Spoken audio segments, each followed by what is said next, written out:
Superfast 100 में आपका स्वागत है। मैं हूं आंचल आनंद। नमस्कार, मैं हूं आपके साथ शीतल राजपूत। अच्छे दिनों के वादे के साथ मोदी सरकार का पहला आम बजट पेश करने वाले वित्त मंत्री अरुण जेटली ने नौकरी पेशा लोगों का पूरा ख्याल रखा है। महंगाई की मार झेल रहे लोगों को बड़ी राहत देते हुए सरकार ने महिलाओं और पुरुषों की आयकर छूट की सीमा 2 लाख से बढ़ाकर 2.5 लाख कर दी है। वित्त मंत्री अरुण जेटली ने वरिष्ठ नागरिकों को भी आयकर में छूट का तोहफा दिया है। इसके लिए 3 लाख रुपए तक की आमदनी टैक्स फ्री कर दी गई है। पहले बुजुर्गों को मिलने वाली आयकर छूट की सीमा 2.5 लाख रुपए थी। इनकम टैक्स एक्ट के सेक्शन 80C के तहत छूट की सीमा 1.5 लाख रुपए कर दी गई है। इसकी वजह से लोग और अधिक बचत कर सकेंगे। पहले सेक्शन 80C के तहत छूट की सीमा सिर्फ 1 लाख थी। आयकर अधिनियम की धारा 24B के तहत होम लोन ब्याज पर इनकम टैक्स पर मिलने वाली छूट की सीमा बढ़ा दी गई है। छूट की यह सीमा 1.5 लाख से बढ़ाकर 2 लाख रुपए कर दी गई है। 80,000 तक के मंथली इनकम वालों को पहले के मुकाबले टैक्स में अब 333 रुपए प्रति माह का फायदा होगा। 40,000 मासिक कमाई वालों को 470 रुपए बढ़ाकर 2 लाख रुपए कर दी गई है। 80,000 तक के मंथली इनकम वालों को पहले के मुकाबले टैक्स में अब 333 रुपए प्रति माह का फायदा होगा। 40,000 मासिक कमाई वालों को 470 रुपए महीने के टैक्स का फायदा होगा। इसी तरह से 60,000 मंथली इनकम वालों को 416 रुपए का फायदा होगा। अगर 1.5 लाख रुपए निवेश ना भी करे तो 3 लाख रुपए और 5 लाख रुपए सालाना आमदनी वालों को नए टैक्स सिस्टम में 3,090 रुपए सालाना फायदा होगा। इसी तरह से 10 लाख की सालाना आय वालों को अब 5,150 रुपए का मुनाफा होगा। अगर ATC के तहत 1.5 लाख रुपए निवेश करें तो 4 और 5 लाख इनकम वालों को 8,240 रुपए का फायदा होगा। 6 और 7 लाख कमाई वालों को 15,450 रुपए का फायदा होगा। यही फायदा 8 और 10 लाख कमाने वालों को भी होगा। वहीं 12 लाख से ज्यादा की कमाई वालों को 20,600 रुपए का फायदा होगा। अगर 1.5 लाख निवेश और होम लोन पर ब्याज को भी जोड़ दे तो 5 से 6 लाख की कमाई वालों को कोई टैक्स नहीं लगेगा। 7 लाख वालों को 13,390 रुपए का फायदा होगा। 8, 9, 10 और 12 लाख की सालाना कमाई वालों को 20,600 का फायदा होगा। 14 लाख की कमाई वालों को 30,900 की बचत होगी। न्यूनतम टैक्स स्लैब अब 2.5 लाख रुपए तक हो गया है, यानी कि 2.5 लाख तक कोई भी टैक्स नहीं लगेगा। वहीं 2.5 से 5 लाख तक 10% टैक्स लगेगा इनकम अर्निंग पर। 5 लाख से 10 लाख के स्लैब में 20% टैक्स लगेगा, तो वहीं 10 लाख से अधिक पर 30% आयकर लगेगा। वित्त मंत्री ने PPF में सालाना जमा की अधिकतम सीमा भी बढ़ा दी है। अब PPF अकाउंट में सालाना 1 लाख की बजाय 1.5 लाख रुपए तक जमा किए जा सकेंगे।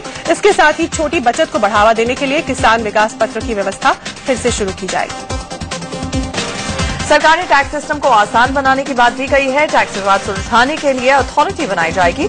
सरकारी बैंकों के शेयर्स बेचे जाएंगे। GST को खत्म करने के साथ एक्सपेंडिचर मैनेजमेंट कमीशन बनाने की योजना है।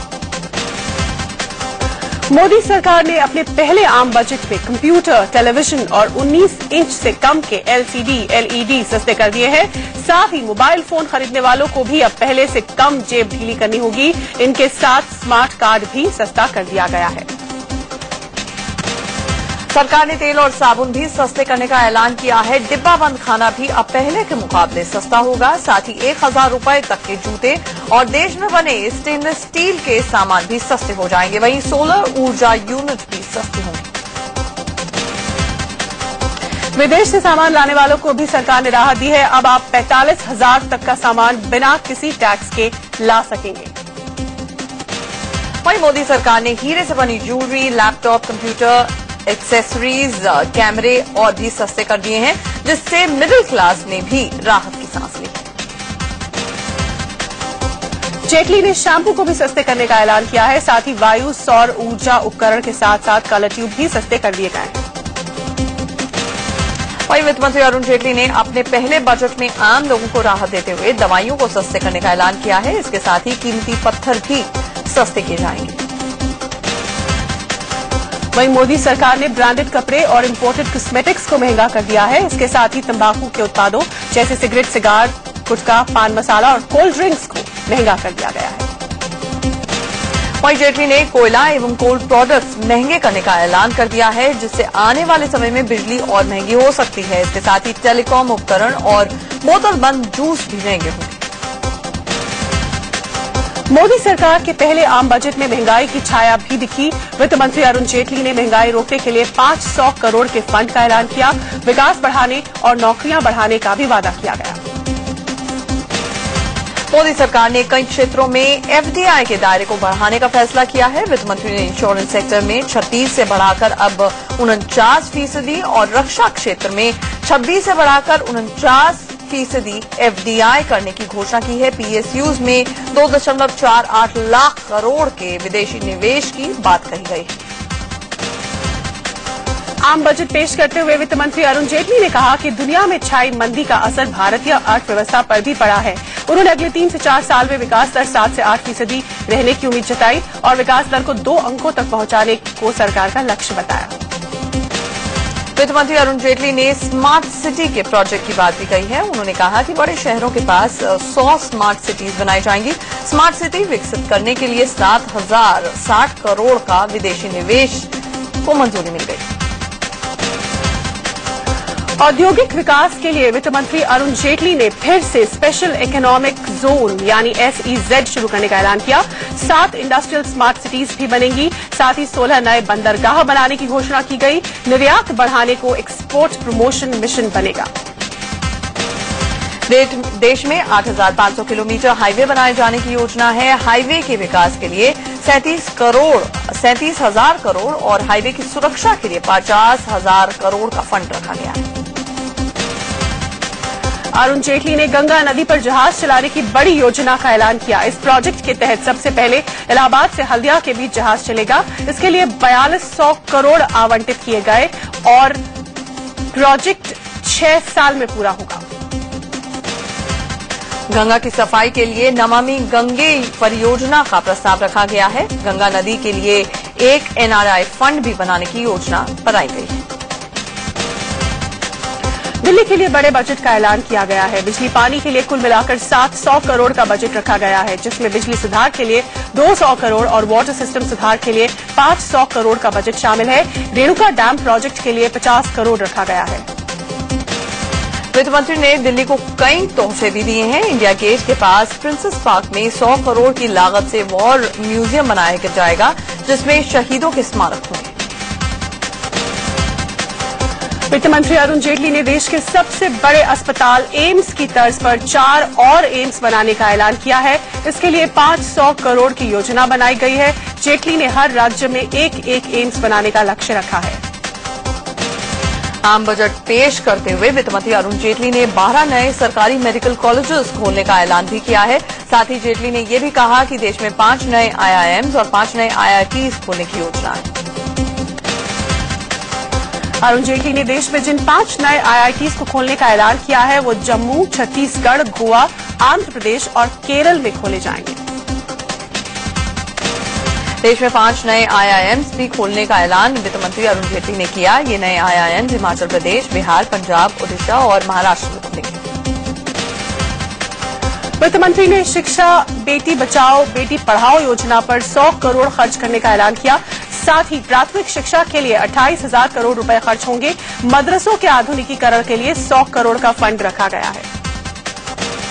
किसानों के कर्ज के लिए 8 लाख करोड़ का फंड रखा गया है। किसानों को 7% ब्याज पर कर्ज दिया जाएगा। वहीं अनाज भंडारण के लिए 500 करोड़, किसान टीवी चैनल के लिए 100 करोड़, प्रधानमंत्री सिंचाई योजना के लिए 1000 करोड़ का बजट रखा गया है। गांवों के विकास के लिए श्यामा प्रसाद मुखर्जी योजना चलाई जाएगी, जबकि गांवों में दीनदयाल ग्राम ज्योति योजना के तहत बिजली पहुंचाई जाएगी। गांव में पीने के पानी के लिए 3600 करोड़ का फंड है। 2019 तक हर परिवार को स्वच्छता अभियान के दायरे में लाने की योजना है। बजट में गांवों के शहरीकरण की योजना का प्रस्ताव भी है। लोगों को सस्ते घर देने के लिए 4000 करोड़ का बजट रखा गया है। सरकार ने 2022 तक सस्ते घर देने का लक्ष्य रखा।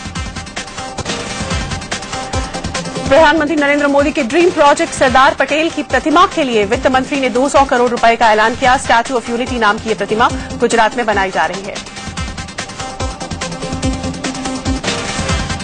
आदिवासियों के लिए वन बंधु योजना के तहत 100 करोड़ का फंड रखा गया है। SC/ST कल्याण के लिए 50,000 करोड़, वरिष्ठ नागरिकों के लिए 8,000 करोड़, महिलाओं की सुरक्षा के लिए 150 करोड़, वाराणसी में बुनकरों के लिए 50 करोड़, भूमिहीनों के लिए 5 लाख करोड़ का फंड रखा गया। लखनऊ और अहमदाबाद मेट्रो प्रोजेक्ट्स के लिए 100 करोड़ का फंड दिया जाएगा। देश भर में 600 कम्युनिटी रेडियो सेंटर खोलने के लिए 100 करोड़ और रूरल इंटरनेट टेक्नोलॉजी मिशन के लिए 500 करोड़ रुपए का बजट रखा गया है। बजट पेश करने के दौरान वित्त मंत्री अरुण जेटली की तबीयत अचानक से थोड़ी खराब भी हो गई, जिसकी वजह से उन्होंने 5 मिनट का ब्रेक लिया। पहले जेटली खड़े होकर बजट पढ़ रहे थे, ब्रेक के बाद उन्होंने बैठकर अपना बजट पढ़ा। आम बजट के दिन शेयर बाजार में उठापटक का दौर जारी रहा। आखिरकार सेंसेक्स 72 अंक गिरकर 25,373 और निफ्टी 17 अंक गिरकर 7,568 पर बंद हुआ। बजट का पहला असर ब्रांडेड और प्रीमियम पेट्रोल पर देखने को मिला है। पेट्रोल में प्रति लीटर 5 रुपए की कमी की गई है। एक्साइज ड्यूटी 7.5 से 2.5 रुपए होने पर पेट्रोल सस्ता हुआ है। प्रधानमंत्री ने बजट की तारीफ की है। उन्होंने कहा कि हम सही दिशा में आगे बढ़ रहे हैं। इस सोच और गति के साथ पिछले 1 दशक में देश के सामने जो संकट आया है उसे दूर कर सकेंगे। कांग्रेस नेता राजीव शुक्ला ने कहा है कि मोदी सरकार का बजट आम आदमी के लिए नहीं है। इस बजट से बेहतरी की उम्मीद नहीं की जा सकती। बजट में ऐसा कुछ भी नहीं है जिससे आम आदमी के सचमुच कोई फायदा हो। ये बिल्कुल एक ऐसा पिटारा है कि जिसमें सारी ज्यादातर बातें हवाई बातें हैं। इसलिए मुझे इस बजट से बहुत कम उम्मीदें नजर आती हैं। उधर कांग्रेस अध्यक्ष सोनिया गांधी और उपाध्यक्ष राहुल गांधी ने बजट की आलोचना की। सोनिया गांधी ने कहा कि बजट यूपीए सरकार की योजनाओं का विस्तार है, इसमें नया कुछ भी नहीं है। वहीं राहुल गांधी ने कहा कि ये बजट अर्थव्यवस्था को गति देने में सक्षम नहीं है। आम आदमी पार्टी के संयोजक अरविंद केजरीवाल ने कहा है कि इस बजट के बाद साफ हो गया है कि देश के अच्छे दिन फिलहाल नहीं आने वाले।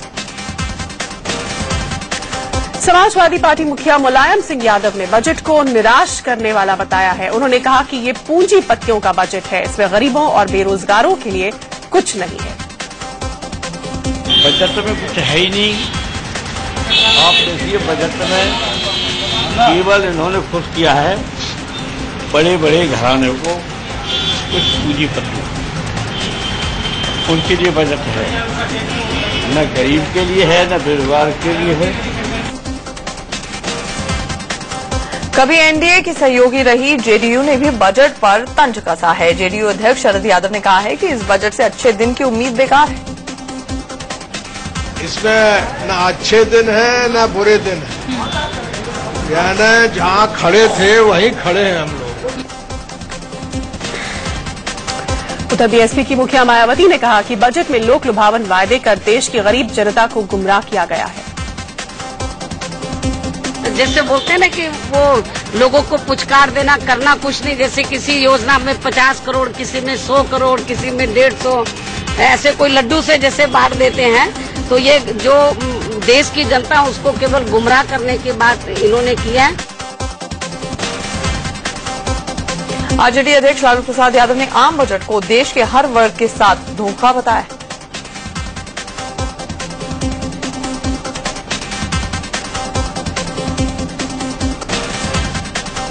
इससे पहले लालू यादव ने इनकम टैक्स में दी गई छूट पर चुटकी ली। लालू ने ट्विटर पर लिखा, प्रधानमंत्री जी, देश के लगभग 3% लोग आयकर दे सकते हैं, बाकी 97% लोगों की आय बढ़ाने के कोई उपाय किए क्या? सब अमीरों के लिए हो रहा है। बीजेपी प्रवक्ता मुख्तार अब्बास नकवी ने बजट की तारीफ करते हुए कहा है कि यह बजट देश की सेहत सुधारने का काम करेगा। जो बजट पेश किया है अरुण जेटली जी ने, मोदी जी की सरकार ने, वो परफेक्ट भी है, प्रैक्टिकल भी है और देश को प्रॉस्पेरिटी और प्रोग्रेस की तरफ ले जाने का एक मजबूत कदम है। वित्त मंत्री की बेटी सोनाली ने बजट को शानदार बताया। उन्होंने कहा कि बजट खासकर महिलाओं के लिए बहुत अच्छा है। It is a very good budget. They have done a lot for the women and especially for the daughters. So I am very happy with the budget. It's in the best interest for the nation. Haridwar में कांग्रेस कार्यकर्ताओं ने budget के विरोध में मोदी सरकार का पुतला फूंका। कांग्रेसियों का कहना है कि बजट में उत्तराखंड की अनदेखी की गई। आरएसएस के राम माधव ने बीजेपी की औपचारिक सदस्यता ले ली। बीजेपी अध्यक्ष अमित शाह और संगठन सचिव रामलाल की मौजूदगी में राम माधव को पार्टी की सदस्यता दिलाई गई। हाल ही में आरएसएस ने राम माधव को बीजेपी में भेजा है। लोकसभा में कांग्रेस को मोदी सरकार एक और झटका देने की तैयारी में है। नेता प्रतिपक्ष की कुर्सी देने से मना करने के बाद अब सरकार लोकसभा में डेप्यूटी स्पीकर का पद कांग्रेस को नहीं देना चाहती है। सूत्रों के हवाले से खबर आ रही है कि मोदी डेप्यूटी स्पीकर की कुर्सी को लेकर कांग्रेस के हाथ खाली ही रखेंगे। माना जा रहा है कि मोदी सरकार कांग्रेस की जगह डेप्यूटी स्पीकर की कुर्सी किसी क्षेत्रीय पार्टी को दे सकती है। खबर है कि जयललिता, नवीन पटनायक या ममता बनर्जी की पार्टी को सरकार डेप्यूटी स्पीकर का पद देने का मन बना रही है। यूपी के मुख्यमंत्री अखिलेश यादव एक हफ्ते के लिए विदेशी दौरे पर रवाना हुए। आज ही उन्होंने परिवार के साथ दिल्ली से लंदन के लिए उड़ान भरी। वो एक हफ्ते की छुट्टी लंदन और कनाडा में मनाएंगे। पुणे के फराश खाना इलाके में पुलिस स्टेशन के पास बम विस्फोट से हड़कंप मच गया। धमाके की चपेट में आने से 3 लोग जख्मी हो गए। बताया जा रहा है कि बम एक बाइक पर प्लांट किया गया था। पुलिस के मुताबिक धमाके को इंटेंसिटी जो है उसकी वो काफी ज्यादा थी, जिसे पार्किंग एरिया में बाइक पर रखा गया था। पुणे पुलिस और एटीएस की टीम अब मामले की जांच में जुट गई है। साईं पूजा का विरोध कर रहे शंकराचार्य स्वामी स्वरूपानंद सरस्वती ने एक बार फिर विवादित बयान दिया है। उन्होंने साईं को वेश्या पुत्र बताया है। शंकराचार्य का कहना है कि इस बारे में टीम मामले की जांच में जुट गई है। साईं पूजा का विरोध कर रहे शंकराचार्य स्वामी स्वरूपानंद सरस्वती ने एक बार फिर विवादित बयान दिया है। उन्होंने साईं को वेश्या पुत्र बताया है। शंकराचार्य का कहना है कि इस बारे में इंटरनेट पर जानकारी मौजूद है। इससे पहले वो साईं को और भी कई अनाप शनाप बातें कह चुके हैं। मध्य प्रदेश के सिवनी में शंकराचार्य ने साईं भक्तों पर भी निशाना साधा। उन्होंने साईं भक्तों को संक्रामक बीमारी की तरह बताया। साईं पर दिए विवादित बयानों को लेकर शंकराचार्य मुश्किल से घिरते दिख रहे हैं। इंदौर में उनके खिलाफ दायर शिकायत पर संज्ञान लेते हुए कोर्ट ने उन्हें समन्स जारी कर 8 अगस्त को हाजिर होने को कहा है। शंकराचार्य के खिलाफ साईं भक्त ने 25 जून को शिकायत दर्ज कराई थी। यूपी के बिजनौर में पुलिस वालों ने ग्रामीणों पर जमकर लाठियां बरसाई। कोतवाली थाने के पास बीच सड़क पर पुलिस ने जमकर गुंडाई दिखाई। बुजुर्गों से लेकर महिलाओं तक को नहीं बख्शा गया। पुलिस लाठीचार्ज के चलते सड़क पर भगदड़ भी मच गई। दरअसल हत्या के एक मामले में कार्रवाई न होने से भड़के ग्रामीणों और कांग्रेस कार्यकर्ताओं ने थाने के सामने सड़क पर जाम लगा दिया था। जाम हटाने आई पुलिस ने आओ देखा न ताओ और पब्लिक पर लाठियां चलानी शुरू कर दी। बिजनौर के कोतवाली थाने की पुलिस और प्रदर्शनकारियों के बीच में सड़क पर काफी देर तक नोकझोंक होती रही। इसी दौरान पुलिस वालों ने लाठियां तान दी और फिर खदेड़ कर लोगों को पीटा। पुरुष पुलिस वालों ने महिलाओं का भी लिहाज नहीं रखा और महिलाओं से हाथापाई और धक्का मुक्की की। इस अफरा तफरी में एक महिला की गोद से एक मासूम बच्चा गिरते गिरते बचा। बिजनौर के कोतवाली थाने के पास पुलिस और प्रदर्शनकारियों में ये झड़प काफी देर तक चलती रही। एक ओर सरकार बजट में लोगों को घर देने का वादा कर रही थी, वहीं दूसरी ओर दिल्ली के महिपालपुर में डीडीए का बुलडोजर अवैध मकानों पर चला। ये लोग करीब 20 साल से यहाँ पर रह रहे थे। इन लोगों ने बिल्डर से मकान खरीदे थे। सरकारी अधिकारियों और बिल्डर की मिली भगत से इन लोगों ने अवैध मकान खरीदे थे। अपनी आंखों के सामने अपना घर टूटते देख महिलाओं ने कड़ा विरोध किया। यूपी के प्रतापगढ़ में गैंगरेप के बाद हत्या का सनसनीखेज मामला सामने आया है। मध्य प्रदेश के इंदौर में गैंगरेप पीड़ित लड़की ने जहर खाकर जान दे दी। यूपी के अलीगढ़ में एक नाबालिग लड़की से रेप का मामला सामने आया है। लखनऊ के गोसाईगंज इलाके में पेड़ से लटके 2 शव मिलने से सनसनी फैल गई। बताया जा रहा है कि शव करीब हफ्ते भर पुराने हैं। लखनऊ में एक कारोबारी की कैंची घोंपकर हत्या कर दी गई। उत्तर प्रदेश के लखीमपुर में 2 भाई बहन नहर में डूब गए। दरअसल मां बाप की डांट से नाराज लड़की ने नहर में छलांग लगा दी थी, जिसे बचाने के लिए भाई भी नहर में कूद पड़ा। दिल्ली के मयूर विहार इलाके में 13 बच्चे बड़े हादसे का शिकार होने से बाल बाल बच गए। गोरखपुर में वरिष्ठ अधिकारियों के उत्पीड़न से परेशान एक जवान पानी की टंकी पर चढ़ गया। हिसार की सब्जी मंडी में एक व्यापारी की गाड़ी से लाखों रुपए की चोरी हो गई। पंजाब के अमृतसर में पुलिस ने हेरोइन के साथ नकली नोटों का बंडल जब्त किया है। British deputy high commissioner mister David Punjab के पटियाला पहुंचे।